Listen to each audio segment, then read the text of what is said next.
Welcome, everyone. We are just going to give a few minutes for everyone to join.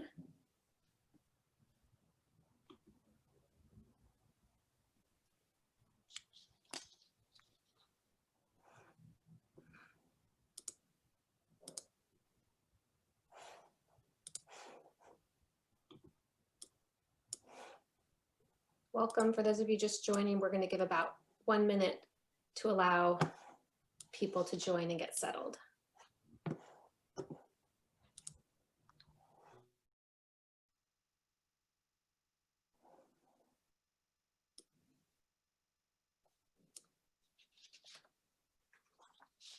All right, I think we will go ahead and get started. Good afternoon, everyone, and welcome. My name is Kelly Bauer. I am on faculty at Johns Hopkins School of Nursing, and I'm also a member of the MD Mom team. We are really thrilled to be hosting today's webinar. Anyone who's interested in learning more about MD Mom can visit our website at mdmom.org. I'd also like to start by extending a huge thanks to our co-sponsors for today's events, the Johns Hopkins Center for Health Equity, which is led by Dr. Lisa Cooper, and the Johns Hopkins Center for Women's Health, Sex, and Gender Research, led by Drs. Sabra Klein and Wendy Bennett. And I am now really so pleased to introduce our speaker, Dr. Jamie Slaughter-Acey. Dr. Slaughter-Acey is an assistant professor of epidemiology at the University of Minnesota School of Public Health. Her work focuses on socio-environmental and psychosocial determinants of women's and families' health across the life course. In particular, her work examines systemic racism, both structural and cultural, and its intersect with other aspects of social identity to create inequities in health and healthcare. Her current research, funded by the Russell Sage Foundation and the National Heart, Lung, and Blood Institute, investigates the social significance of skin color as a driver of pre-pregnancy cardiometabolic health and birth outcomes for Black women. Dr. Slaughter-Acey's research has been published in major journals, including the American Journal of Preventive Medicine, Social Science and Medicine, Journal of Urban Health, and is widely cited. Most notably, Dr. Slaughter-Acey recently won the Matilda White Riley Early Investigator Award from the National Institutes of Health, Office of Behavioral and Social Science Research, for her research on skin tone bias and racial discrimination and delayed prenatal care use.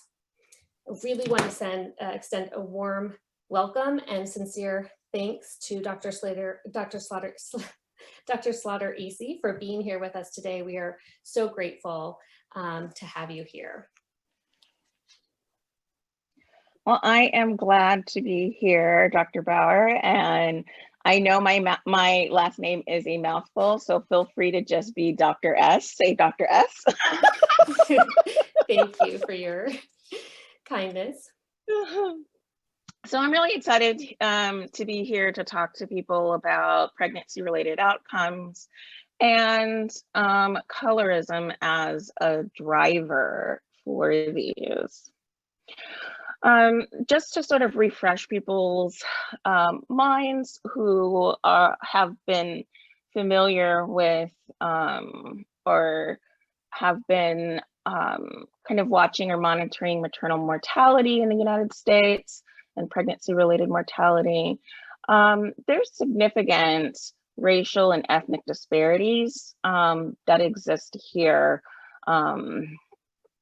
with this outcome, and they really haven't changed over time, these racial and ethnic disparities, such that Black and American Indian, Alaskan Native women are 2 to 3 times more likely to experience a pregnancy-related death. So in addition to pregnancy-related mortality, Black women are 2 to 3 times more likely to experience low, no, or low quality prenatal care, pregnancy complications, and they're also at greater risk for preterm labor, which is a precursor which can be a precursor for preterm delivery. And they're also more likely to enter into pregnancy with comorbidities that increase their risk for having pregnancy complications or pregnancy-related morbidity or mortality, as well as these birth outcomes. And just to really understand, I know this is infant mortality, but I think this really shows the state of the Black-white disparity in the United States and how long it has existed. So this is data going all the way back from 1915. And the Black infant mortality rate is in orange, and the white infant mortality rate is in green. And the other line that's going with the green is all races. And what we see is that between 1915 and pre-1950, that the gap, the rates of infant mortality for Blacks and whites are steadily decreasing, and they're decreasing at about the same rate. So even though Black women were more likely, or Black infants were more likely to die, the decrease in that risk of mortality is more uniform across races. But as we approach late 1940s, early 1950s, we start to see that the disparity, the Black-white disparity, is increasing at an exorbitant rate here. And what this really, I think, overlaps here, which the black line sort of shows the difference in Black-white infant mortality rates. So it's that disparity, is that around the time as Jim Crow laws are in place, you are seeing a non-uniform decrease in infant mortality. And what this blue, why I want to bring your attention to this blue arrow, is that shortly after, or that short period after the passage of the 1964 Civil Rights Act, as well as you have the Voting Rights Act and other policies that begin to tear down Jim Crow, you see the largest decrease in the Black-white disparities in infant mortality.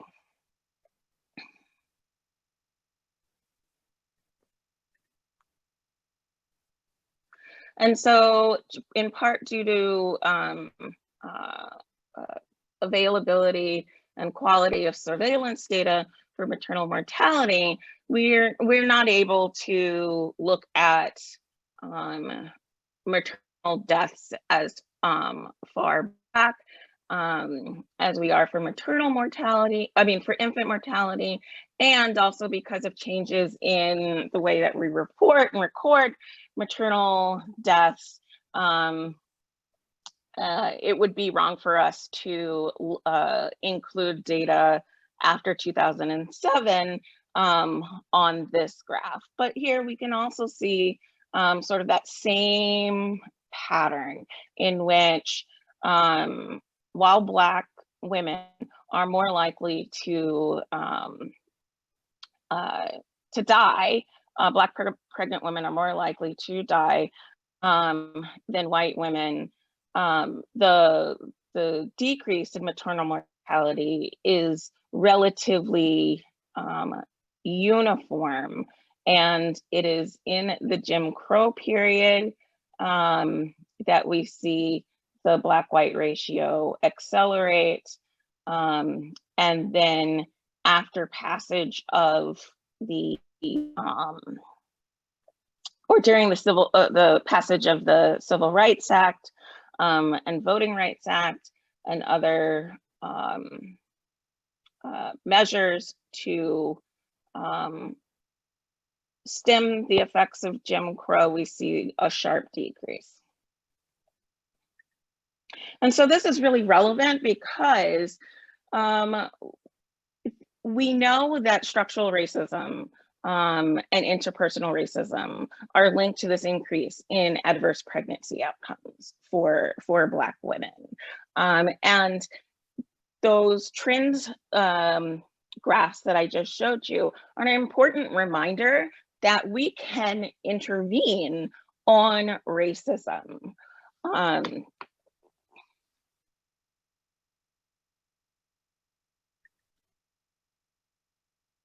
Another thing that's really important for us to recognize, especially in the ever-growing body of literature that is showing this relationship between structural and interpersonal racism and health, and in particular, maternal health or pregnancy-related health outcomes, is that Black and African American women, or just in general, Blacks are not a monolith. So Black and African Americans' lived experiences are not uniform in the US. They very much are influenced by things such as the place in which you live, your ethnic appearance, social class, gender, racial identity, etc. And therefore, so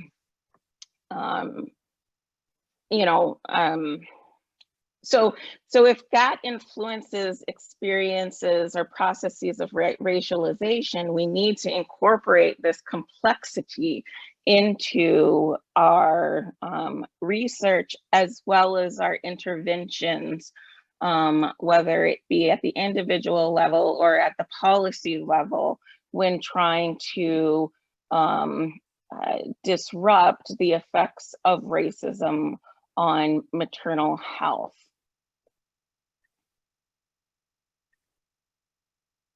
So this is the framework that I really like to use for my work, focusing on racism and health. This is by David Wiliam, and I've adapted it to include my work on colorism.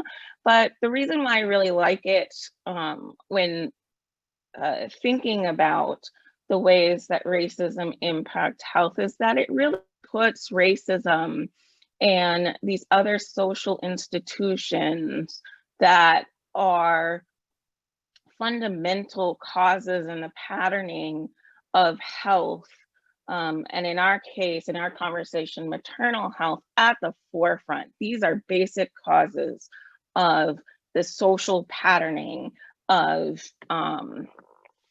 health. And this is really important because a lot of the research that is trying to look at racism and health and maternal health in particular is focusing in on measures, let's see if I can, measures of discrimination. And it's really important for us to recognize where in this causal process or in the causal model do perceived experiences of discrimination fit in the large scheme of things when thinking about how does racism in the structural, institutional, cultural forms, and then its byproduct of colorism. Okay, so here I've taken Dr. Williams's framework and further anchored it into maternal health and simplified it a little bit. And this is really where my work situates right now in thinking about these indicators that are representative of social status in the US and the reason why they are representative of social status in the US, which is racism and racism's baby, colorism.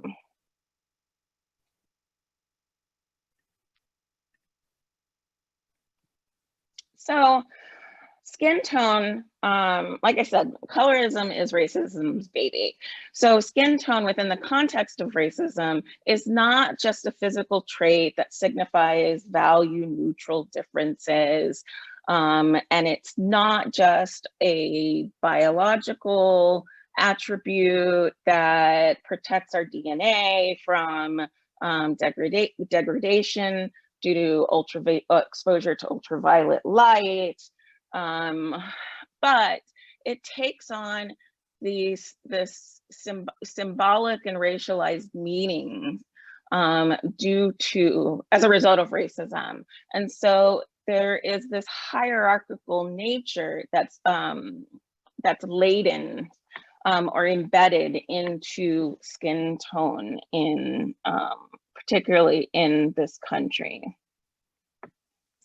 So skin tone bias or colorism is the system that assigns privilege and opportunity based upon the color of one's skin. And privilege is, in this system, privilege is allocated to individuals with lighter skin tone and more European-like features. And colorism is more pervasive in societies with rich histories that are imbued with slavery and colonization. That doesn't mean that if the country that you live in didn't participate in the system of slavery, or it wasn't colonized, that you are immune to your society is immune to skin tone bias. It very much exists in other countries, but it may not have be embedded with the same anti-Blackness messaging there. And as the world becomes more globalized, that means that racism and colorism also become more globalized.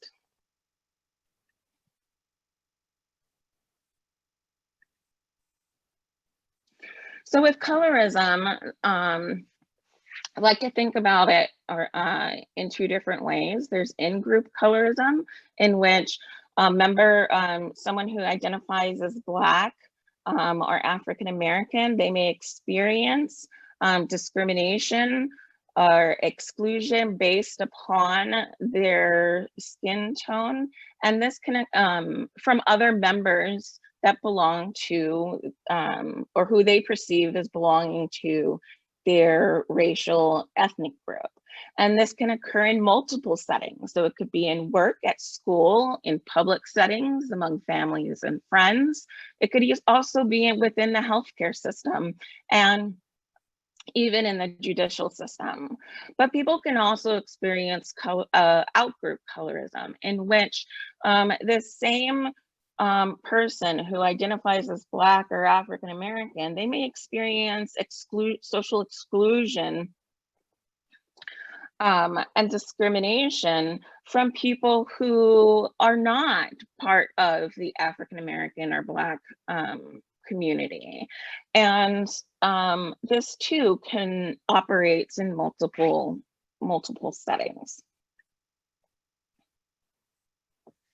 So since I'm a maternal and child health epidemiologist, I absolutely have to think about intersectionality with respect to race, color, and gender.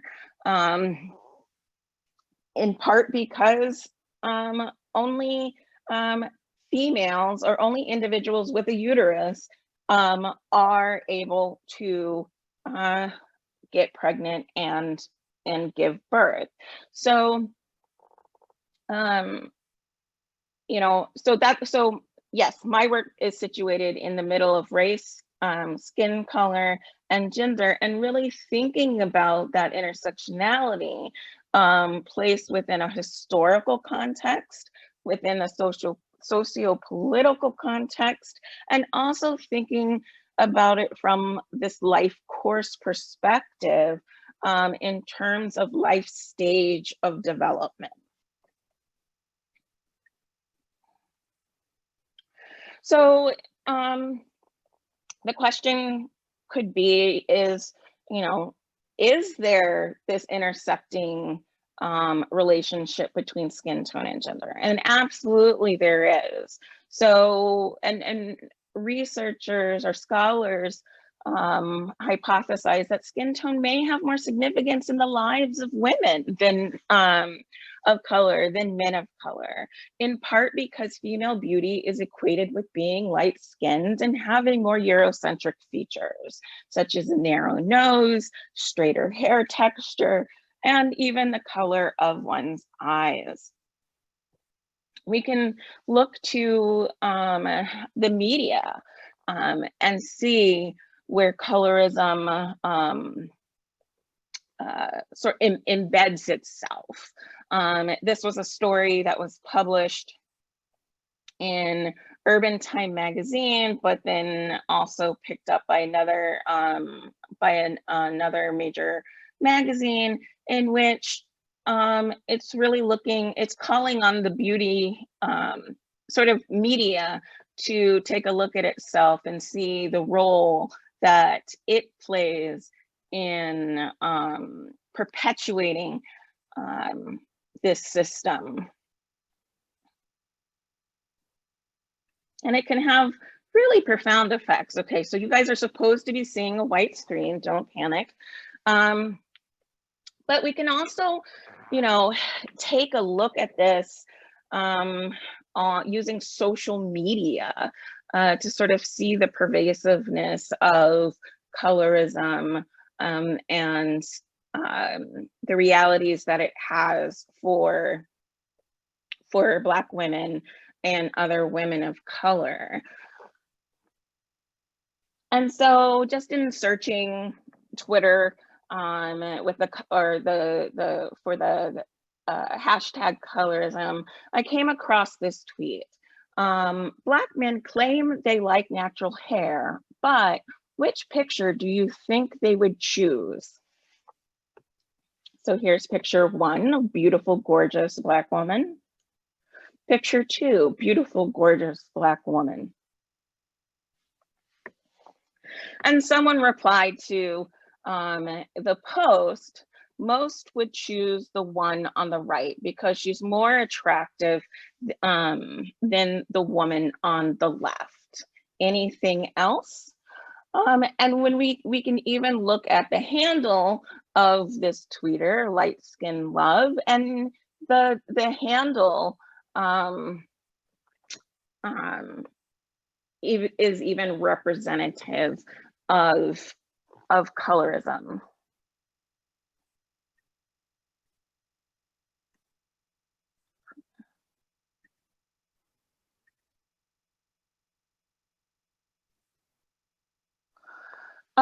And so using data that I have available to me from the Life Course Influences on Fetal Environment study, I do have sort of a crude measure of gendered colorism here, in which Black women who gave birth to a singleton live birth between 2009 and 2011 in Detroit, Metropolitan Detroit, Michigan, were asked several questions related to different forms of racism, as well as to self-report their skin tone. And then we also had 3 different questions about experiences related to skin tone. And one of them was this question: how often does the opposite sex find you attractive due to your skin tone? And I have to say that as I have been working on this study, I get really, really mad. Oops, let me go back. at the data. So while I suspect this in part because of my lived experiences and the community that and identifying as a Black woman and having been exposed to the system of colorism,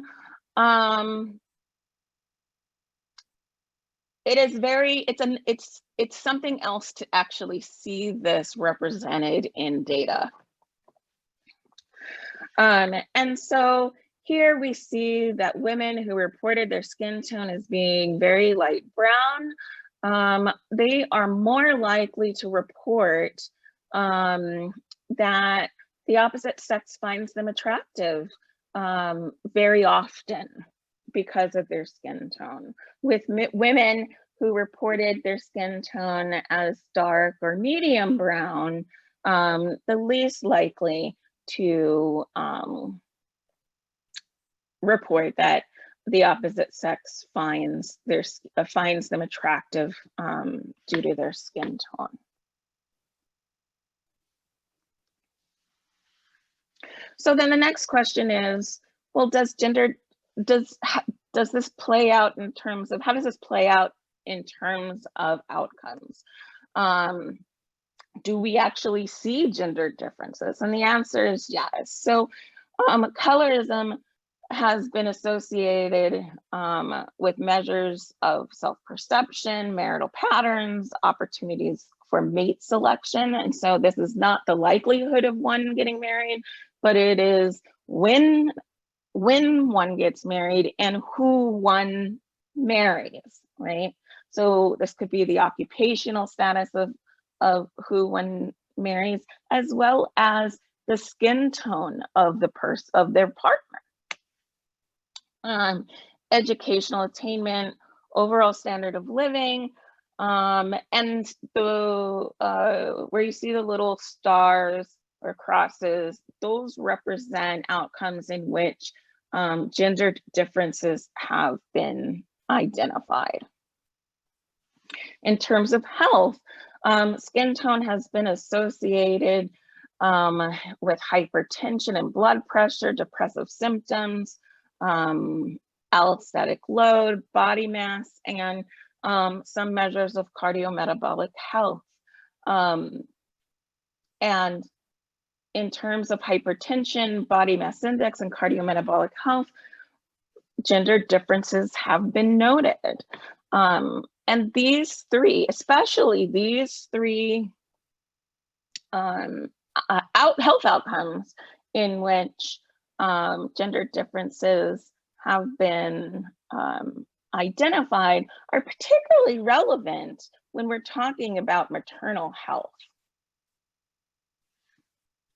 So then going back to our adapted framework here, if we look at you know, the ways in which racism and colorism may affect maternal health, it could occur in terms of pre-pregnancy health, right? So entering into pregnancy with those comorbidities, it may affect health during pregnancy and the complications. And then even we know that in delivery and postpartum, there may be consequences as well in terms of things like preeclampsia. So this is all very relevant. And it was actually kind of surprising to me that no one had gone here before.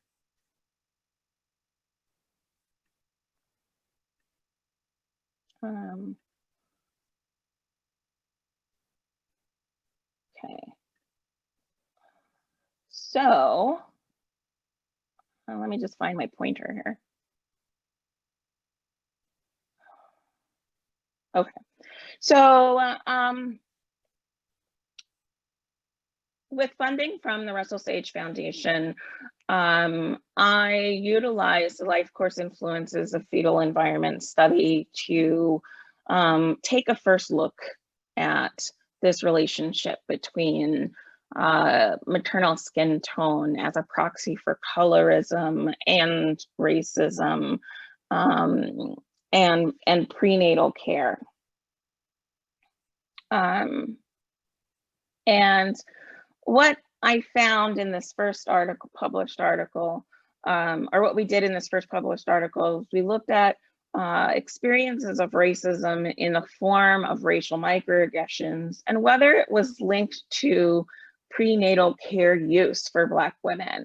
So just thinking about racism as a form of social exclusion, a form of denial of access, a barrier to access. And then does skin tone modify this relationship? And so we very much found that, that maternal skin tone did modify this relationship. And here, this is what this represents women's reported experiences of racial microaggressions, and it's stratified by receipt of prenatal care. So Black represents that women received at least one prenatal care visit prior to 7 months. And then the gray represents that a woman did not receive prenatal care, or her prenatal care visit, her first prenatal care visit came after, in or after the 7th month of pregnancy. And so what we see is that experiences of racial, well, first of all, let me turn on the pointer if I can.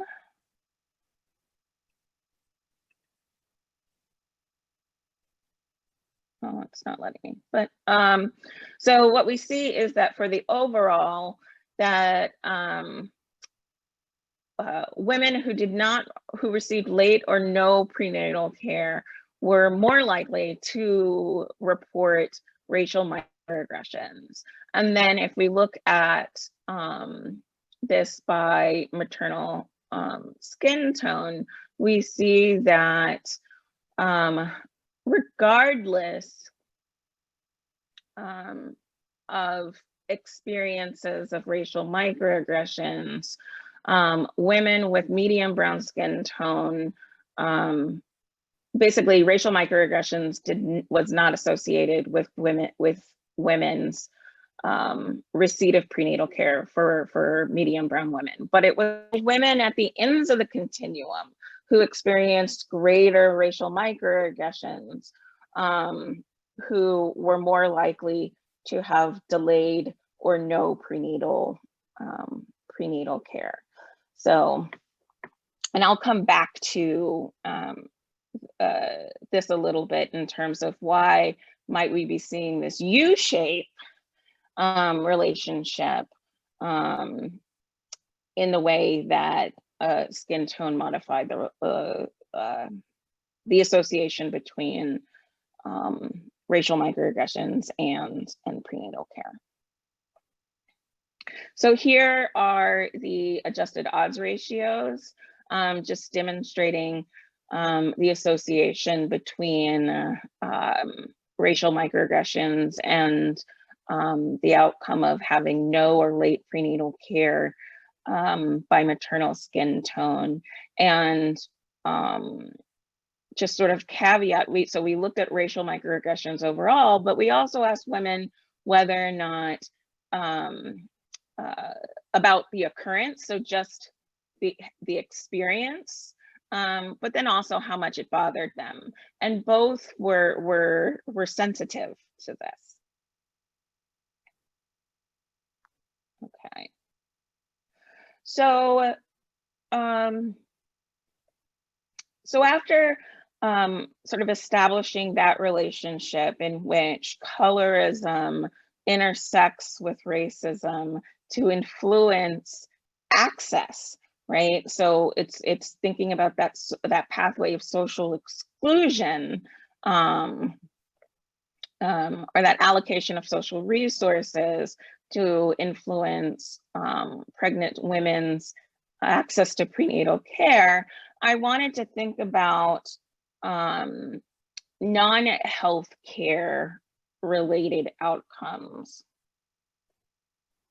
And so I was recently awarded an R20, a grant from the National Institutes of Health to look at how skin color, race, and socioeconomic status intersect to influence women's pre-pregnancy cardiometabolic health and their subsequent maternal health outcomes, and also birth outcomes, but for today, just focusing on the maternal health and thinking about the psychosocial environment that most likely mediates this the relationship. And so I wanted to, or what I'm doing here is presenting you some preliminary data that was used to support this relationship, that skin tone may indeed have an impact on women's pre-pregnancy cardiometabolic health. And so what I'm going to do is show you data looking at self-reported maternal skin tone and its association with pre-pregnancy weight status that's defined by body mass index category. So I'm not, for just sake of time, I'm not going to go over the relationship between pre-pregnancy weight and health, but I have included this slide for reference. But you're looking at US data from the latest birth certificate, or from the 2018 birth certificate, which now does record both pre-pregnancy weight and height, so we can look at body mass index, and looking at this by race and Hispanic origin.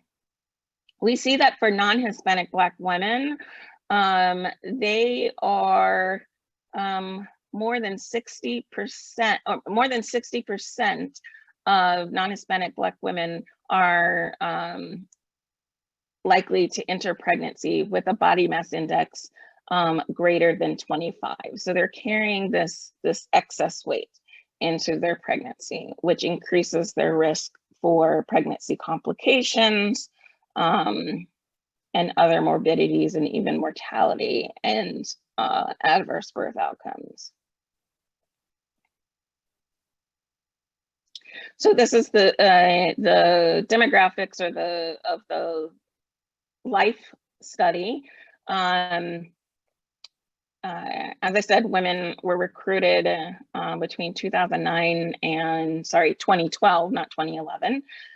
Total, there were 1,400 Black women that were included in this study, and they were all between the ages of 18 and 45 years old. And they represented about 70% of women who gave birth in our partnering hospital that we approached for inclusion in this study. So maternal skin tone here, women report it based on a 5-point Likert scale, from very dark brown to very light brown. And in all of our analyses, we control for important risk factors like maternal age, previous life births, place of birth, education, women's financial situation, and their self-rated physical health. So this is the distribution of African American women in life study by self-reported skin tone. And like other studies of colorism, we see that medium brown skin tone is the most commonly reported or observed skin tone, with about equal numbers reporting lighter skin tone and a darker brown skin tone. When we look at BMI category for Black women in the life study by maternal skin tone, we see that for dark brown women, the percent who have a BMI greater than 25 is it's over 70% here. While for women who report having a very, very light brown skin, 42% of the women have go into their pregnancy with a BMI, healthy weight, with a healthy BMI. So then looking at the association between maternal skin tone and weight status, specifically the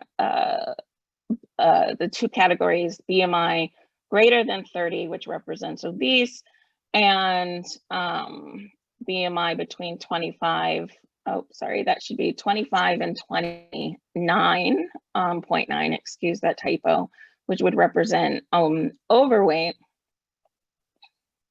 We see that, so for the obese category, we see that compared to dark brown, women who reported dark brown skin tone, women with very light brown skin tone were less likely to go into their pregnancy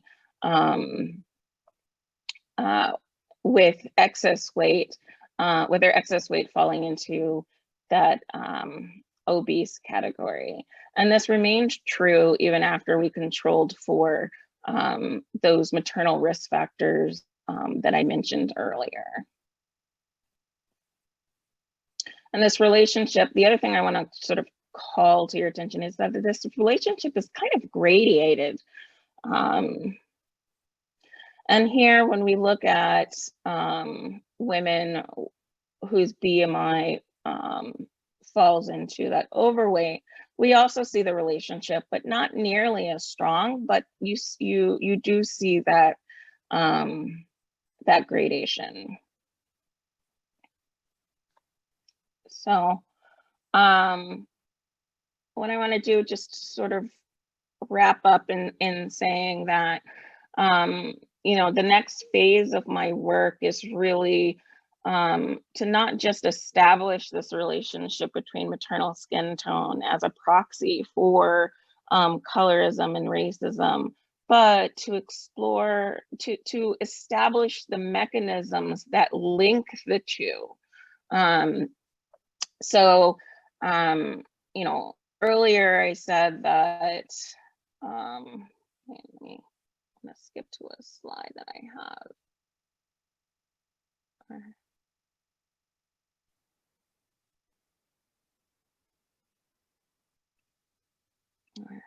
Here we go. Earlier I said that, you know, there's multiple pathways through which structural racism, or through which racism and colorism may impact maternal health. The majority of literature has really focused on experiences of discrimination, but there's other pathways that we haven't explored that influence racialization processes and our response to racism, which consequently affects influences our health. And so really my next phase of work is looking at some of those pathways. So just in terms of thinking about experiences of colorism and discrimination, and how might how is skin tone connected, or establishing that relationship, because the literature has been fairly mixed in documenting this association between skin tone and experiences of discrimination, and it's for a number of reasons. But the other piece that I just want to show you is that experiences of discrimination and whether maternal skin tone are associated or show being associated is very much influenced by where one lives, learns, prays, and works. So here, women who lived in a more racially segregated, Black women who lived in a more learned, and prayed in a more racially segregated area or context. Women with dark and medium brown skin were more likely to report, were more likely to live in these racially segregated areas, whereas lighter complexioned women are more likely to live in racially isolating settings. And this is also true when we look at it for where women worked and learned. And then this is my wrap up slide in terms of this. And so when we look at maternal skin tone and racial segregation, so where women worked, lived, prayed, and learned across their life course, and its relationship to their experiences of discrimination, we see that lighter brown women, lighter skin toned Black women who the number of situations in terms of types of discrimination that they experience decreases as we move from a more racially segregated to racially isolating context. But for Black and brown women, so for very dark and medium brown women, as they move from more racially homogenous to more racially isolating contexts, the number and types of experiences of discrimination that they are exposed to increase. So I'm gonna pause there and I guess turn it over to Kelly to moderate the Q&A.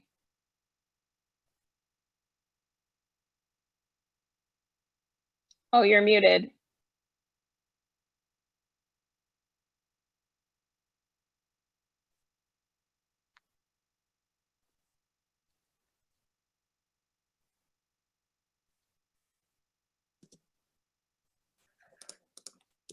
Okay, great there, thanks. Thank you so much, Dr. Slaughter-AC. That was really a fantastic presentation. And we are going to take just these last 10 minutes or so to take some questions from our audience. We already have some questions, but for those of you who have questions and would like to ask them to Dr. Slaughter-AC, please put them in our Q&A box, and I will do my best to get to as many questions as I possibly can. So the first question we had is, can you separate racism and colorism? Isn't colorism a form of racism, including internalized racism? So no, that is a really, really, really great question. And I think the true answer is no, you can't fully separate them. However, that is what people have done in terms of the literature. And so this idea of looking at how experiences of racial discrimination are modified by one's skin tone is sort of bringing back that complexity, not in its truest sense, but it is a first step in that direction. The other thing that I really like to sort of stress is that our definition of colorism that we're working with is somewhat narrow, especially when in the recent uptick of articles in the media focusing on colorism, in that we equate colorism with being only in-group colorism or in-group skin tone bias, and also equate it being as synonymous with internalized racism. And it's not. Out-group colorism or out-group skin tone bias is just as important to consider, because it is a moderator. It acts as that moderator of structural racism. Great, thank you. Another question is, does colorism cause a greater bias than featureism? I think that's a really good question, and I think there's a lot of scholars in the discipline of sociology that have been trying to understand this distinction. What I would say is that when you are on the street, right, and thinking about one's street race, and meaning the race that people on the street that don't know you assign to you, one of the first things that they see is your skin tone, because it is our skin is our largest organ on our body, right? And so they're going to see that first, and then they will take in the other visual cues in relationship to our ethnic appearance. So that's where I'll leave my answer. Mm-hmm. Great, thanks. Many comments saying thank you for your research and presentation. Another question here that asks, what do you recommend that healthcare providers and health systems do to address the impact of colorism on perinatal health? Yeah, that's a really good question. And that's a question I get asked a lot, because colorism feels like one can't intervene on it, right? But I think one can. I think one can be very actionable in their policies, in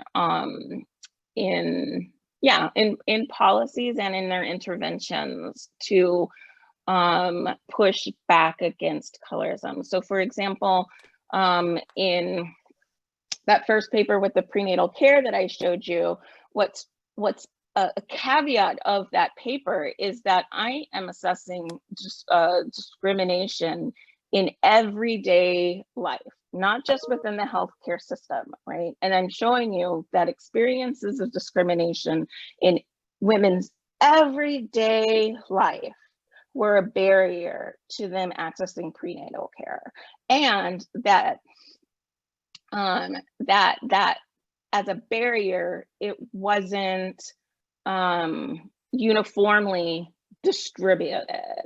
So that means that in terms of how do we engage the community in our messaging, making sure that women are represented, that we're building in that complexity into our inclusivity when we're thinking about engagement outside of the healthcare system, but also thinking about how implicit bias operating on both racism and colorism may be occurring from the moment a woman checks in for her prenatal care appointment to, through delivery and then postpartum. Great, and since you mentioned your paper on microaggressions in prenatal care, there's a question here that says, I found the slide that stratified women by skin tone in the report of racial microaggressions during prenatal care very interesting. I was surprised by the U shape that this data drew. Could you elaborate on why this phenomenon might exist? Right, so when I first was working on this paper, I also was very shocked, given that the definition of colorism, in terms of speaking about how privilege is allocated, is that it's allocated to those with lighter complexions. But you have to think about the fact that colorism doesn't just function in one way. It functions in the form of in-group colorism as well as out-group colorism.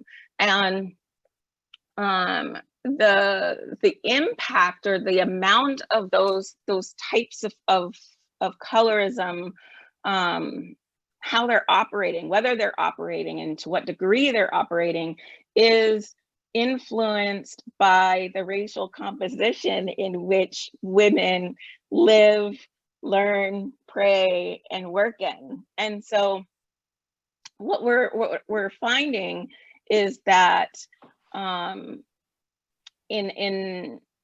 the LIFE study, both in-group and out-group experiences of discrimination mattered. But because this is Detroit, which is like 85% Black, women are more likely to be exposed to in-group colorism. And a feature of in-group colorism is that disadvantage is still being assigned because of the latent meanings that are associated with darker skin. But women with lighter complexions may also be experiencing prejudice and exclusion and stigma, in part because of the perceived advantage that that light skin carries. Thank you. Just a couple more questions. One is, it says self-hate and shortened telomere length association. Any thoughts on solutions to the issue in community? That's a really good question. And I'll say I just submitted an R01 to look at this in relationship to telomere length, at least. I do think self-esteem and our perceptions of self are very much influenced by racism and colorism. I try not to focus too much on self-hate, because I think in a way that can lead you down a road that takes a very deprivational lens when focusing on Black women. It doesn't mean I ignore that aspect of things. It just means that what I'm doing is I'm really looking at the larger picture in terms of how do psychosocial stressors that stem from racism and colorism impact women's resilience resources. So the positive, those health promoting resilience resources, but then also those other resources or coping strategies that women use that may be less health promoting. And I put the self-hate in that piece. Mm-hmm. And another person asks, is there any research that's been done in terms of the effects due to difference in skin tone between mothers and babies, or more generally parents and children? So either within the family or how the family is treated by the healthcare provider. So I don't think there's been very much that's been done with the healthcare provider, but there is a large group of scholars who do focus on colorism that look at family dynamics in relationship to skin tone and racial socialization processes in thinking about parenting. So people can follow up with me later if they would like, some links to those scholars. And I'll also say that I am working on a project to look at colorism within the healthcare setting. And so if people are interested, feel free to contact me too. Thank you for that offer. And then just one final point of clarification. I think on your last slide where you were showing racial segregation, the question was what's meant by racial isolation as opposed to segregation? Right. So racial isolation is when you are in a context in which you are the only one of your race, ethnicity that you identify with. So for example, I live in Minnesota right now.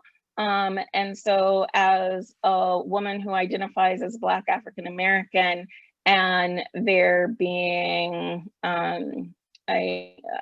think statewide, like I want to say maybe 5 or 6% of Minnesotans residents are Black African American, I'm in a more racially isolating context. But prior to being in Minnesota, I lived in Philadelphia, in which and in Pennsylvania. And so Philadelphia,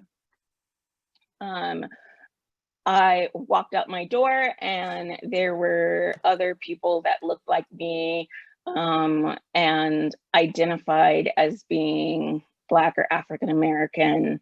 And so that's being in a more racially segregated. So I guess maybe the caveat I should say is that racial segregation, the way we often talk about racial segregation, it is from that negative standpoint in which it stems forth from Jim Crow laws. But there is self-induced racial segregation in which you are living and embedded within a community that looks like you, has the same cultural values, or has cultural values that you identify with, that can be self-promoting. And we often think about that type of segregation, right? Self-segregation, when we think about immigrant communities and enclaves. Wonderful. Thanks so much, Dr. Slaughter-Acey. This has just been a really fantastic hour that we've had the fortune to spend with you. And thank you so much for your work and for sharing it with us. It has been asked if audience members can get a copy of the presentation. MD Mom will be posting a recording of this webinar on our website, mdmom.org, and that should be up probably by the end of the week. And it looks like we have shared that web link with you here in the chat if you need it. But again, thank you so much, Dr. Slaughter-Acey. It's been really wonderful to have you. And thank you to everyone who attended. Thank you for having me. Thanks. All right, have a great day, everyone.